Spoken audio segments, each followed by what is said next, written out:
પ્રજાસત્તાક પર્વની દરેકને શુભકામનાઓ. સરપંચશ્રી, ગ્રામજનો, શિક્ષકો, વાલી, વિદ્યાર્થીઓ દરેકનો આજે સ્વાગત છે. હંમેશા અહીંયા કંઈક નવીન ને નવીન જોવા મળે છે. હું કહું છું, હું વિઝિટે આવતો હોય જોઈએ ત્યારે હંમેશા સ્કૂલમાં બેનો હોય કે શિક્ષકનો સ્ટાફ હોય, શાળા વિશેની જ વાત. બધી જગ્યાએ શાળા છે, બધી જગ્યાએ શિક્ષકો છે, બધા કામ કરે છે. અહીંયા કંઈક વિશેષ પ્રકારે કામ કરે છે. એ તમારા બાળકનું ઘડતર પણ કરે છે. તમે જોજો ઘરે આવે ને ત્યારે બાળક ઘરે કેમ રહેવું, શું કરવું, કેમ ભણવું, શું કામ કરવું, મમ્મી સાથે કેમ વાત કરવી, વડીલો સાથે, આ બધી જાતનું ઘડતર કરે છે. સાથે સાથે અહીંયા આ તમારા જ બાળકો કાર્યક્રમ રજૂ કરે છે. તમે વિચારો ઘરે કે આપણા બાળકમાં આવડી ક્ષમતા છે, એ કોણ બહાર લાવે છે? તો કે અહીંના બહેનો અને શિક્ષક ભાઈઓ કંઈક ને કંઈક નવીન હોય.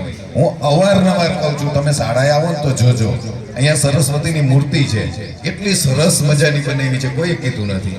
એક મોરલો બનાવેલો છે, તમે જો તમને એમ થાય કે આપણો નેચરલ મોરલો તમારી ઘરે કે મારી ઘરે ક્યાંય નહીં હોય. અહીંયા આ રમેશભાઈએ માઇક લઈ દીધું હતું એક વખત 2 વર્ષ પહેલા, તો આવું માઇક, આવું કવર હોય. એટલે આપણે જે રૂપિયા આપીએ છીએ કે જે કંઈ શાળામાં આપીએ છીએ વસ્તુ સ્વરૂપે, તો એ લોકો આનો સવાયો ઉપયોગ કરે છે. અને જાળવણી આપણા ઘરે રાખીએ ને એથી વિશેષ. આ મેં તમને સ્પીકર અહીંયા છે એટલે એનું ઉદાહરણ આપ્યું, પણ નથી સુવિધા તો ઊભી કરે. હવે આ માઇકનું સ્ટેન્ડ છે, એમાં મોબાઈલનું પેલું સ્ટેન્ડ બનાવીને રેકોર્ડિંગ કરી લીધું. એટલે સુવિધા જોઈએ એવું જ નથી, જે છે એને વિશિષ્ટ રૂપે ઉપયોગ કરીને સુવિધા ભોગવે. આ દરેક બાળકોના ડ્રેસ કોડ જોવો.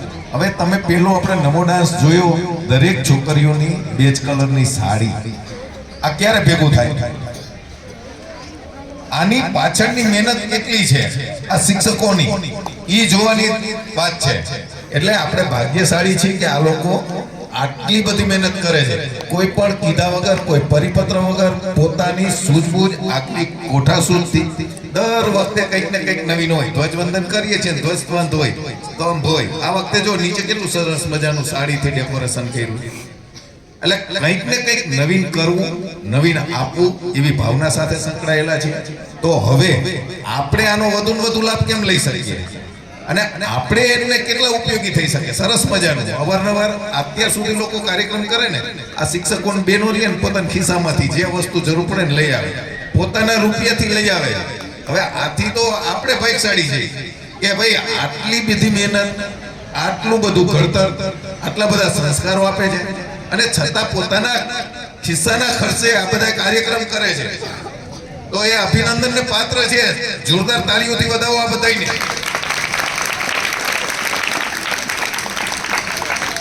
શનિવારી, રવિવારી, બુધવારીમાં એમાં જઈને આ બધા ઓલા બનાવ્યા છે. બોલો, વિચાર કરો, જાય શરમ થાય માણસને. જવું હોય ક્યાં જવું? એના માટે જવું, મારા માટે હું જાઉં, પણ બાળકો માટે જવું એ અઘરી વાત છે. સમય કાઢવો, 11 થી 5 સ્કૂલ હોય તો કોઈ 2 વાગે ગયા નથી કે આજે અહીંયા જઈએ.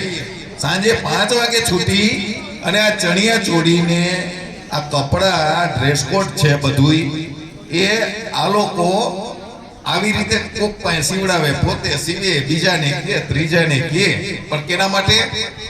આપણા બાળકો માટે, એના બાળકો માટે નહીં. તમને યાદ હોય ને, મને યાદ નથી આ ડ્રેસ કોડ કેદી આપ્યો OSS વાળો, રેડ એન્ડ બ્લેક. હજી અહીં જો ખરા, નવે નવું 10 વર્ષ પહેલાની વસ્તુ આપણી ઘરે નથી હચવાતી, એ અહીંયા શાળામાં હાચવે છે. કોઈ કહેવા નથી આવતું ધ્યાન રાખજો, ખાંચવજો, કાતે. સૌથી વધુ અહીંના છોકરાઓને જમણવારમાં કંઈક ને કંઈક નવીન મળે છે. એ ગામના આવે, બહાર ગામના આવે, બધા આવે. વધુ ને વધુ છોકરાઓ નવરાત્રી આવતો હોય ને તો આ છોકરીઓને આ પહેરવાના બધા હોય ને ગિફ્ટ આર્ટિકલ ને એ બધું આ શિક્ષકો માંગી આવે કે અમારી શાળાને દઈ જો, અમારી શાળાને દઈ જો, અમારી શાળાને દઈ જો.